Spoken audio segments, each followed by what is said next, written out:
Hey everybody, this is James Caldwell. I am coming to you from Steeler Country. That's right, Pittsburgh, Pennsylvania. That's where I live. I decided to do a series of basic questions and just sometimes just thoughts that I actually have. I am a writer, so my mind is always going full speed. Most times I write fiction, but everybody knows that for every piece of fiction, there is a whole lot of truth that is there, whether anybody wants to admit it or not. So I have a good time with that. Um, this video today, it's February the 6th, 2014. I want to throw this out at you guys. It's when is enough too much? When is enough too much? And let me break it down for you. I'm talking about situations where people are being insulting, when they're being rude, um, just talking out of their face with some things that they have no business saying. When is enough too much? Now, this is a situation that it comes up for me a lot. I get this because in my family, I'm known to be the person who I stand up for myself. I've always stood up for myself, and my tongue tends to be a little sharp. So I always kind of catch the backlash. I'll have people say things that are out of order. I will blatantly let their ass have it. And then at that point, it's generally a thing of, oh, well, you didn't have to say all that to them. Well, yeah, I think I did because in my mind, enough was too much. But I want to get you guys' input because again, I've been here for a while. I'm 42 years old. I don't know everything. I don't know everything. So that's the whole purpose of this series. Is I like to know how would you handle certain situations, um, and I'm always open to learn. I'm always open to learn if there's a better way to actually do it. Now, keep in mind, I know about turning the other cheek. I know about being a better person and all of this business. But again, why do I always have to be the better person? And how many times do you turn the other cheek before your face gets bruised? So let me give you an example, and then I'm going to throw it back at you guys. Um, there was a family friend. This woman, young lady, she's been a friend of the family for years, years. And there was a situation where we were actually having this surprise party. And I actually wrote about this in my book, which I actually wrote my memoirs last November. So I did the nonfiction thing. I told my story um, back in November, and I actually discussed this. But anyway, long story short, we're having this party.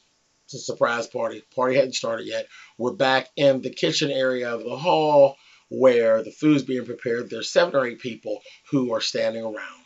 This young lady enters the room. She goes around the room and she literally addresses everybody individually. Hello, so and so. Hello, so and so. Hello, so and so. How are you?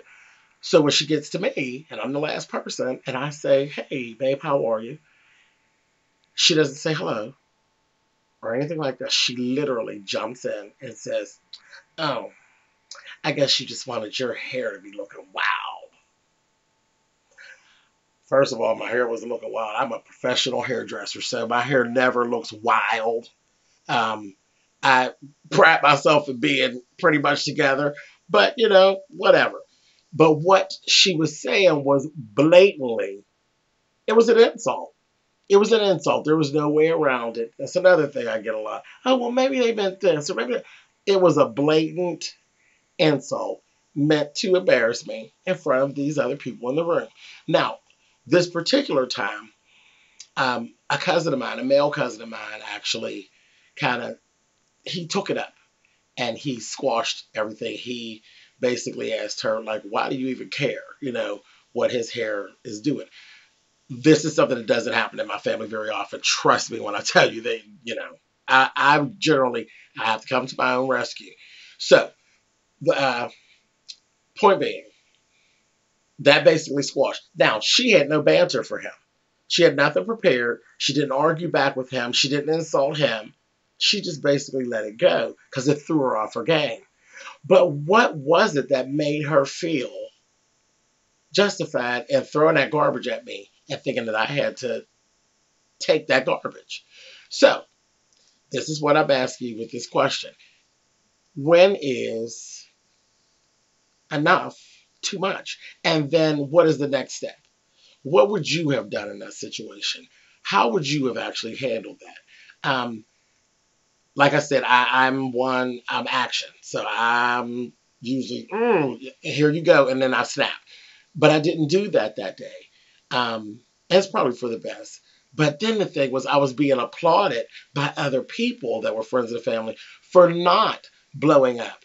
And then I didn't know how I felt about that because that's kind of like, in essence, okay, oh, we know how you go. So we were so happy that you didn't do that. Well, why didn't anybody really address her? I mean, because when she said what she said, literally, the room fell to a hush because they were waiting. They were like, oh boy, here we go. And they were waiting on me to turn out. And the other family friend, she said, I just knew at the point that came out of her mouth, there wasn't even going to be a party. So in essence, it kind of made it seem like, oh God, here we go. It's him. Like I'm the perpetrator, but I really wasn't. I was really the victim in the situation. But anyway, so this is what I want to know. I'm throwing this at you guys. When is enough too much? And how would you handle that? Or if there's another situation that you'd like to share, please leave comments. I'll be looking for your comments. I'm really interested to see what you guys have to say. Also, if you'd like to send me an email, my email address is whenjcspeaks@msn.com. Again, that's whenjcspeaks@msn.com. I would love to hear back from you guys. Like I said, I'm always open to learn different ways to conduct myself and to deal with different situations. So again, the question is, when is enough too much? I'll be looking to hear from you guys. Have a good night and take care. See you soon.